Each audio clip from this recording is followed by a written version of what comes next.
Here we are. Good morning, lady bosses. Donna Manley Tuesday morning, our weekly Facebook Live. Okay, just turned 10 o'clock, so we're going to wait until it's 10:01 to get started. Let a few people jump on. And there's Rachel. Good morning, Rachie. And somebody else. Okay. Like I said, we're just going to give it a minute. That looks like Linda. Hey, Linda, how are you today? It's great because when your little icons pop up, some of you have such recognizable icons that I immediately know who it is, and some I'm not so sure. So sometimes I have to wait to see who's watching. It usually pops up. Let me see. Sometimes I get, okay, here we go with comments. Amira, hi, girlfriend. Okay. I didn't know why I wasn't getting comments for a while. Hey, Jane, good morning. And then I realized, and Linda's there. Haven't seen you in a long time, Linda. Yeah, didn't realize why comments were there, and I don't know, somehow they're just not automatically popping up, so I have to swipe them in. So now you're swiped in, and it's 10:01, so we'll start. Good morning, Lori. Okay. I think everybody's in that's going to be here to start, so let's start. So we're going to talk about whether or not it might not be time for change in your life, whether this might be a time to pivot and go a new direction. And it's really something to talk about right now because for all of 2020 so far, look at the amount of time you've had to really think about your life and to just really think about what you do. And you may not consciously have done that, but maybe through some of the little exercises we're going to go through, you can do that and just really understand if you're where you want to be or not. Personal life and business life, we're going to talk about both. So we're going to talk about the business first. We're going to talk about, just thinking about that through this time. Are you doing what you want to do? Are you really doing what you love or doing something that really just is where you need to be according to your strengths? So let's talk about that. And let's talk about some of the flags that might tell you whether or not you're where you want to be, because maybe you didn't even really think about it until now. But think about this past 4 months or so and answer some of these questions in light of that. First off, are you having fun doing what you're doing? Good morning, Michelle.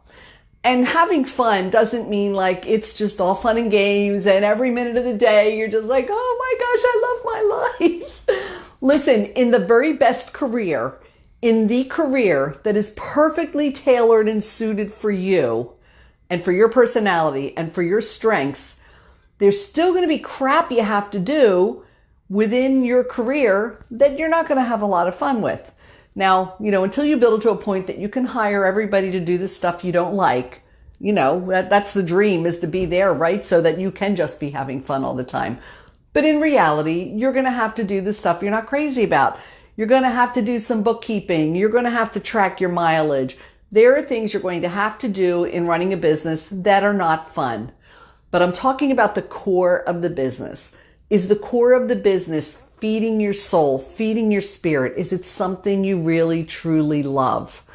And ways to know whether or not you're there or not, because maybe you're not really sure.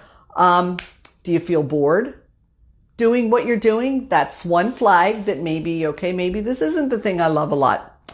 How often do you feel unproductive? Morning, Liz. How often are you looking for excuses to put off doing what you have to do? Now, it's really funny because for 8 years, I've had a health coaching practice. And because I'm an introvert, I don't ever want to pick up the phone and call anybody. Good morning, Carol. How are you? It's so good to see you. I hate to pick up the phone and call people. I hate to have to leave my house, bottom line. I just don't want to go anywhere. So if I just look at that alone, I think, oh my God, why am I doing this? But bottom line, the thing about it that really, really feeds me, good morning, Regina. The thing that really feeds me about it is I want to make a difference and I want to help people. And any way I can help somebody, whether it's helping them lose weight, and seriously, that's only like the tip of the iceberg of what the health coaching entails. I've watched it change people's lives. I've watched them, get back confidence that they'd lost. I've had, watch people feel so much better about themselves. And when you feel better about yourself, it affects everyone around you. Good morning, Sheena. Good morning, Mindy. You know that when you're in a good place, everybody around you is happy. Because when you're in a bad place, everybody around you suffers. And it's not just true of you. It's true of your friends, your spouse, your significant other. If anybody's in a real bad space, it's, it's just the ripple effect. Whether you're in a good place or a bad place, there's that ripple effect to think about. So I love that. I love being able to help people really change their lives and really just move into a better place and be happier and be more fulfilled and feel good about themselves. And, at the core of it all is, my God, get healthy, live longer, get rid of a lot of your health issues. I mean, that's beautiful. So that's the core of what I do, even though there are aspects of it I don't like.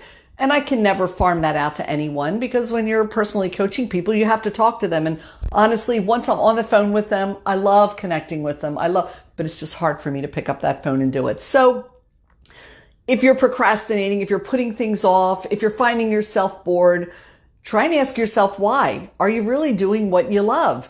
If you're a real right brain and you're, deciding to be, I'm going to be an artist, I'm going to do something, or flip it. You've got a really artistic, creative side and you decide to be a bookkeeper because, hey, well, there was an opening and I can make some good money. If that's not what you love, you're going to hate that. You're going to hate every minute of it, and you're going to be procrastinating. You're going to be bored. It's just not good. So really think about whether you're doing what you really want to do.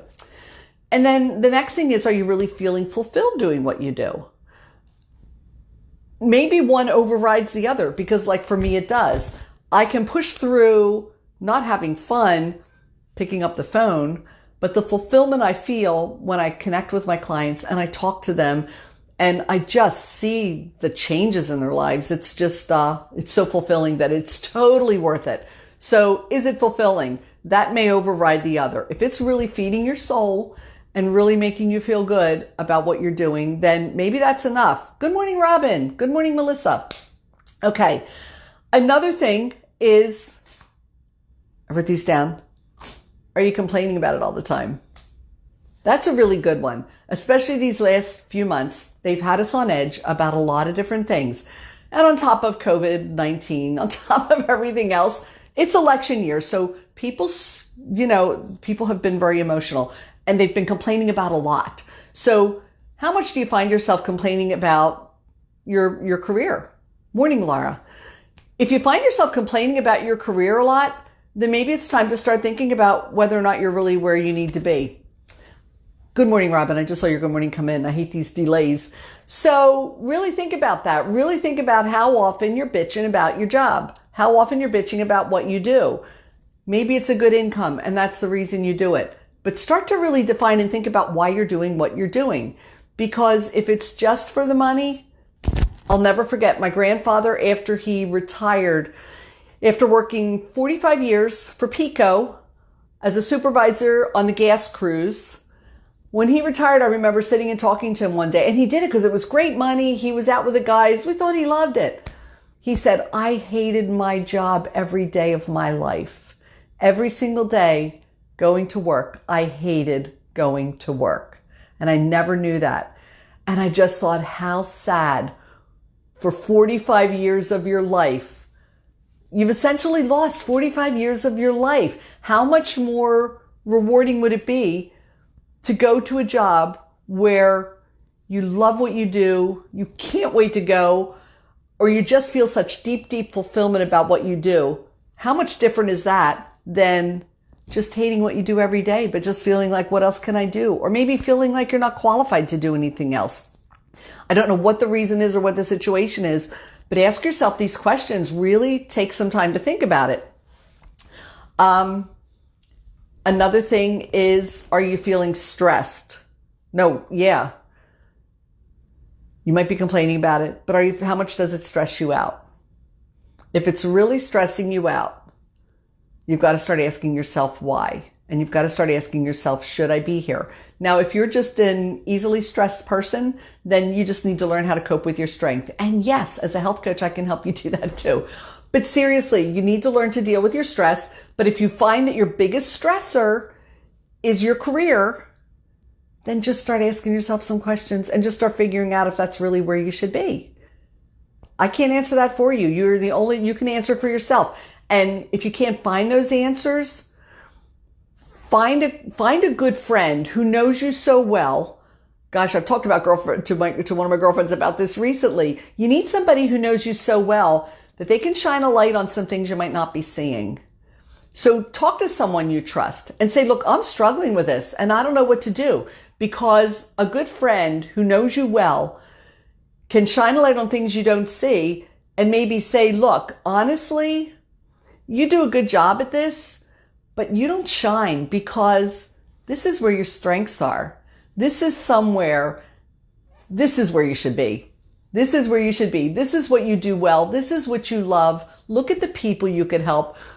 Get another voice. Get another voice in your head. Get somebody who's going to be honest with you, who's going to shine a light on that. And if you don't have anybody like that to talk to a professional business coach. Talk to someone, though, who can really help you figure it out. You know, some people can figure all that stuff out themselves, but most of us need each other, and we need each other to help us to just uncover that. So there's some of the signs, there's some of the things that might be telling you you're not where you should be. Just to recap them real quick. One is you're not having fun. And not having fun doesn't just mean not having fun. It also means maybe you're bored, maybe you're unproductive, maybe you're always finding excuses to not go to work or to not do what you have to do. Another one is you're not feeling fulfilled. Another one is you're complaining about it all the time. And another one is that it's a really big stressor. So there are some of the things that might be going on with you that might be saying, hey, maybe you should be thinking about something else. So then how do you pivot? In which direction do you pivot? Because, okay, now you've decided, yeah, why am I doing this? Like, this is bringing me no fulfillment. I might have 20 more years of work ahead of me. Is this really how I want to spend it? Do I want to end, my business career saying, I did great, I had a job, I made all this money, but I hated every day of it? Is that where you want to be 20 years from now? So where do you pivot? Where do you go? Again, a good friend, talking to somebody who knows you, is somebody who's going to help you see strengths that you might not even see, because I think you agree that we're very often not seeing some of our best qualities. We can see them in other people, but we can't identify them in ourselves. We put ourselves down all the time. We don't know what our strengths are lots of times. So that's why it's really important to talk to someone. So when you're trying to decide where to pivot, these are the questions to ask. Ask yourself with a friend. What is it you love? What is it you really love doing? Don't shy. When you see something that really makes you passionate, go in that direction. That passion's being ignited for a reason. And so when you feel really passionate about something, try and understand why and wow. And what can I do with this? And how can I turn this into a career? Because this is what I love. Where are your strengths? Again, if you're left brain, you don't want to be an accountant. But if you're right brain, maybe you do. Maybe you love crunching numbers. Maybe you love doing bookkeeping or doing accounting or being a tax accountant, whatever.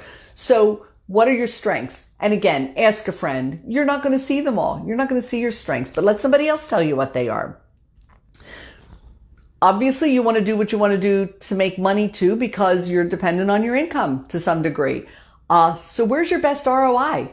Where's your best return on investment? The investment of your time. If you're going to work 60 hours a week, you don't want to be making $200, right? Obviously. So wouldn't it be awesome as women who want to take control of our lives if you could find such a good ROI that you can just spend the time doing what you love, but having the flexibility to have free time, but still bringing in a really decent income?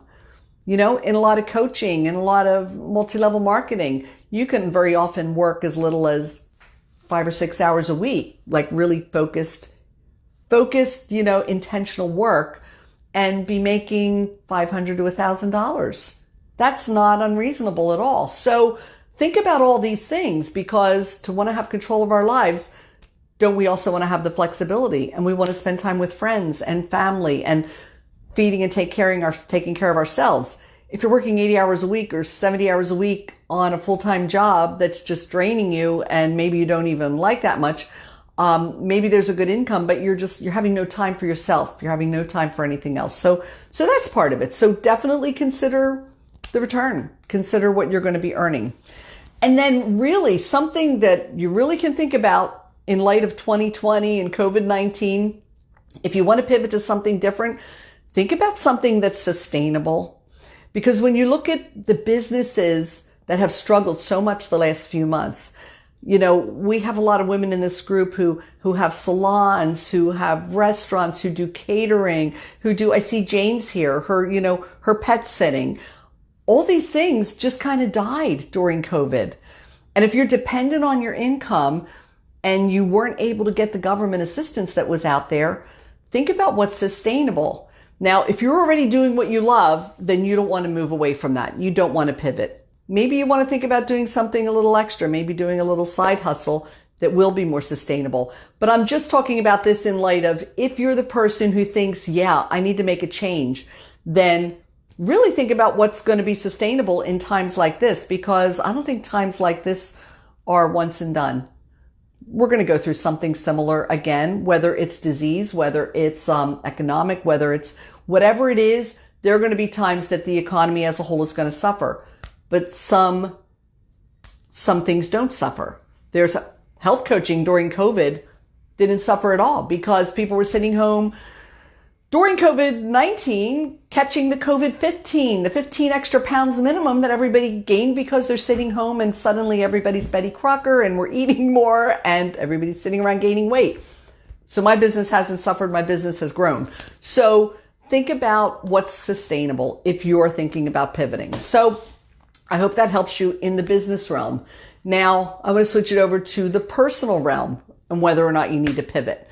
Suddenly, you're used to kids going to school, husbands going to work, you're alone all day, you're doing your thing, getting your stuff done, and suddenly everybody's there. Everybody's in your space. And by now, I've got two favorite memes. One of my favorite memes was moms finally being able to get their kids back to school, and the mom's pulling up to school. She's barely stopping the car, and the kids are just getting thrown out of the car to school. That was hysterical, but I totally understand where that's coming from. The other one was the mom that said, I've had it. I'm putting my kids on eBay. And the response was, oh no, honey, don't forget you made them. Put them on Etsy. So pretty funny. So obviously we can't get rid of our kids. Are you calling me out? Yeah, Mira, sure. Of course I am. I'm allowed to do that with you. But anyway, okay, kids aside, you can't get rid of your kids. You can't sell them on Etsy or eBay, most likely. But I know for a fact that so many marriages and relationships have been really strained through this. And when this is all over, there probably are going to be a lot of people making appointments with their attorneys. And that's really sad. And I hate to see that. But is it time to pivot or not is the big question. And maybe you're feeling like, yeah, this is it. I'm done. Ask yourself a lot of questions because that's a big decision to make based on a few months of what may have been pure hell for you, but it's still a big decision to make based on that. It's been 4 months and just don't jump to conclusions and don't jump to decisions. Now, I'm going to talk about the very extreme first and only for a second. But if you're in an abusive situation, that's a totally different thing. But we know that women in abusive situations have a very hard time leaving those situations for so many reasons. For fear, for just fear of where do I go and what do I do? What do I do? Fear of what if I leave and he comes after me? I know there's a lot of fear behind a situation like that. And I'm going to say one thing about that and then I'm done. Just please talk to someone. Please don't keep that inside. Please talk to someone. Talk to a professional. Talk to someone who can give you some clear thinking and some clear direction and some support to do whatever it is you have to do. So that's all I'm going to say about that. Beyond that, we've got stuff that ranges from here to here. We've got the woman who's ready to divorce her husband because for 4 months, she is sick of cleaning up the kitchen after him 20 times a day, right? Seems simple, seems stupid when you say it out loud. But when you're living in that situation, I know how it starts to stir you up and how you start to feel stressful and how you can get angry about that to the point that that anger escalates and it becomes something huge. And then suddenly he can't even look at you and he's not looking at you the wrong way. No matter what he does, he's wrong. But if you really say it out loud and think about it, you're really pissed off because you're picking up after him 50 times a day, or you're picking up his laundry, or you're doing this, or you're doing that. And then suddenly you can't even stand the way he combs his hair. Okay. Let's get out of this first and don't make any decisions, because in a lot of cases, it's that trivial. In other cases, maybe it is real bad, but maybe what you're going through is bad because this has just made him so anxious and made him so stressed that it's bringing out the worst in him because he doesn't know how to deal with this. So wherever it is on the spectrum, if it's happening because of what we've gone through this year, all I would say is please don't make any decisions yet. Let's wait till we're out of this. When we're out of this, do what you have to do to start communicating. Communicate better. Maybe it's brought things to light. Maybe it has shown light on things that really are problems, that are deeper problems that you didn't even realize existed until now. Or maybe it's just trivial crap, but you're not going to know until you get away and remove yourself a little bit from the situation. So let's wait till this is over. But when this is over, if there are still things really stirring inside of you and you're still feeling really stressed and really anxious and like this has just driven you absolutely bonkers, go talk to somebody. Please talk to somebody.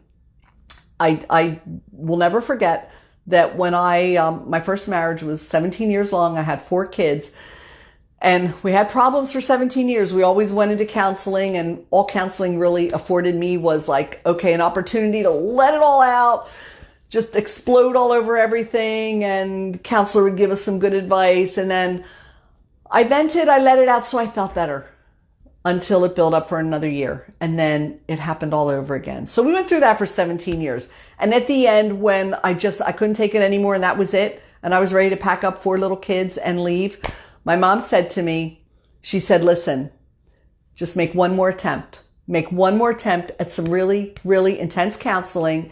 She said, because then you can walk away knowing you've done everything to try and fix this and make it better for everyone. Not just make it better because like, okay, I'm just going to let him walk all over me or just whatever, to really truly heal things and really truly fix things. So that was the best advice in the world.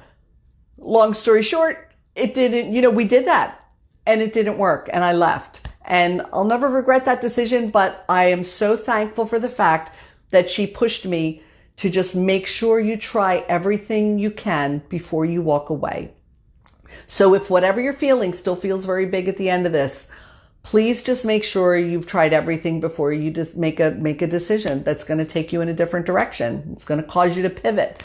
That might be what you do, but don't do it without trying everything first to fix things. And if you've tried and then that's all that's left, then make that decision and find the support you need to go through that, because it's not an easy thing to go through. Ask anybody who's been through it, and especially if you've gone through it with kids. It's one of the hardest things you'll do, but you can also feel total peace if you know you're doing the right thing. So make sure you have help, make sure you have support, but then if that's what it has to be, do what you have to do. Oh, Cindy. Hey, Cindy. Absolutely. We'll get together.